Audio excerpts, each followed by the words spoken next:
હાય friend, જય માતાજી। જો હું બનાવું છું ભજીયા। આપણે રીલમાં કીધું હતું કે હું ભજીયા બનાવું તો આવજો મારા વાલા ખાવા। તો જો આજે રિયલમાં હું ભજીયા બનાવું છું અને જેને પણ ખાવા હોય આવી જાવ મારા વાલા ભજીયા ખાવા।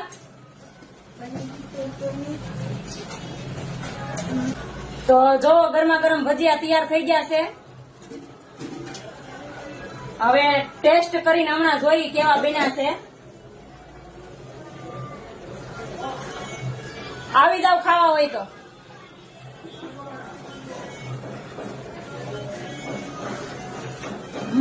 બહુ મસ્ત બન્યા।